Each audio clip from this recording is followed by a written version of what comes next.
लालू की अवैध संपत्तियों पर चलेगा बुलडोजर, सम्राट चौधरी ने दे दिया ऑर्डर। लैंड फॉर जॉब से जितनी हुई कमाई सरकार वसूलेगी पाई पाई। डिप्टी सीएम ने तरेरी आंख, अब लालू और लाल पर आई मुश्किल भारी। एक तरफ चुनाव में आरजेडी बुरी तरह हारी, दूसरी तरफ सड़क पर लाने की तैयारी।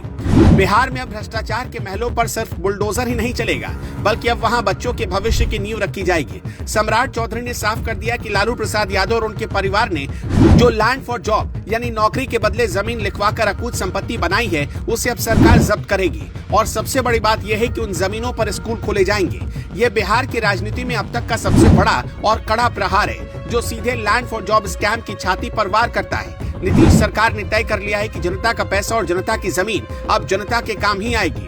भ्रष्टाचारियों के लिए बिहार में कोई जगह नहीं है और ये फैसला उसी ताबूत में आखिरी कील साबित होगा। बिहार की राजनीति में भूचाल आ चुका है। डिप्टी सीएम सम्राट चौधरी के उस ऐलान से ये भूचाल आया जिसने भ्रष्ट नेताओं की नींद उड़ा दी। सालों से बिहार को लूटने वालों के लिए अब उल्टी गिनती शुरू हो चुकी है। सम्राट चौधरी ने डंके की चोट पर ऐलान किया है कि लैंड फॉर जॉब स्कैम में जो भी जमीन लालू परिवार ने लिखवाई थी, अब उन पर सरकारी स्कूल खोले जाएंगे। ये खबर सिर्फ एक सरकारी फैसला नहीं, बल्कि उस सिस्टम पर करारा तमाचा है जिसने दशकों तक बिहार के गरीब युवाओं की मजबूरी का फायदा उठाया। जरा सोचिए कि जिस जमीन को एक गरीब ने अपनी रेलवे की नौकरी के बदले डर या मजबूरी में लिख दिया था, आज उसी जमीन पर शिक्षा का मंदिर बनेगा। ये न्याय का वो रूप है जिसका इंतजार बिहार की जनता बरसों से कर रही थी। सम्राट चौधरी का ये बयान बताता है कि नीतीश सरकार अब डिफेंसिव नहीं बल्कि फुल एग्रेसिव मोड में आ चुकी है। अब तक हम उत्तर प्रदेश में बुलडोजर मॉडल की चर्चा करते थे, लेकिन बिहार ने उससे भी एक कदम आगे बढ़कर एक नया मॉडल पेश कर दिया। यहाँ सिर्फ अवैध निर्माण गिरेगा नहीं, बल्कि उसे जब्त करके समाज के भले के लिए इस्तेमाल किया जाएगा। लालू यादव और उनके परिवार पर आरोप है कि उन्होंने रेल मंत्री रहते हुए नियमों को ताक पर रखकर नौकरियां बांटी और बदले में बेशकीमती जमीन अपने नाम करवा ली। जांच एजेंसियां अपना काम कर रही और कोर्ट में मामला चल रहा है, लेकिन सरकार की मंशा साफ करती है कि अब राजनीतिक संरक्षण का दौर खत्म हो चुका है। सम्राट चौधरी ने स्पष्ट किया कि कानून अपना काम करेगा और सरकार अपनी जिम्मेदारी निभाएगी। जो संपत्ति अपराध और भ्रष्टाचार की कमाई से बनाई गई है, उसे अपने पास रखने का अधिकार किसी को नहीं है। ये फैसला उन तमाम युवाओं के लिए एक मरहम की तरह है जो अपनी योग्यता के बावजूद नौकरी नहीं पा सके, क्योंकि उनके पास देने के लिए जमीन नहीं थी।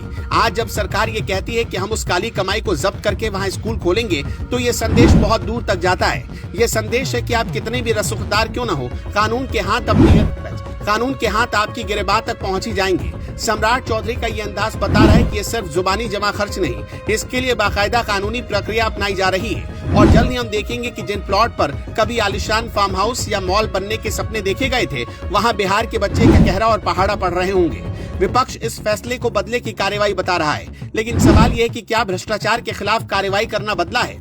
अगर जनता का लूट का माल वापस सरकारी खजाने में आ रहा, तो इसमें गलत क्या है? बिहार की जनता अब जागरूक हो चुकी है। वो देख रही कि कौन उनके अधिकारों की बात कर रहा है और कौन अपने परिवार की संपत्ति बचाने में लगा है। सम्राट चौधरी ने अपने बयान में जिस तल्खी और आत्मविश्वास का परिचय दिया, वो बताता है कि आने वाले दिनों में बिहार की सियासत और भी गरमाने वाली है। ये कार्रवाई सिर्फ लालू परिवार तक सीमित नहीं रहेगी। ये उन तमाम भ्रष्ट अधिकारियों और नेताओं के लिए एक चेतावनी है जिन्होंने पद का दुरुपयोग करके काली कमाई जमा की। सरकार का ये मॉडल अगर सफल होता है, तो ये पूरे देश के लिए एक नजीर बन जाएगा। सोचिए कितना सुखद होगा वो दृश्य जब भ्रष्टाचार की निशानी वाली जमीन पर विद्या का दीप जलेगा। ये पाप की कमाई का सबसे सही प्रायश्चित होगा। खैर, अब बिहार में बाहुबल और धनबल के दम पर सत्ता नहीं चलाई जा सकती है। सम्राट चौधरी और नीतीश कुमार की जोड़ी ने यह साफ कर दिया है कि जीरो टॉलरेंस का मतलब क्या होता है। अब तक जो फाइलें धूल फांक रही थी, उन पर एक्शन शुरू हो चुका है। स्कूलों का खुलना सिर्फ एक शुरुआत है। आने वाले समय में हो सकता है कि ऐसे ही जब्त संपत्तियों पर अस्पताल और सामुदायिक भवन भी बने। कुल मिलाकर ये बिहार के नवनिर्माण की दिशा में उठाया गया एक ऐतिहासिक और साहसिक कदम है, जिसका स्वागत हर ईमानदार नागरिक को करना चाहिए। आप क्या कहते हैं? कमेंट में बताएं।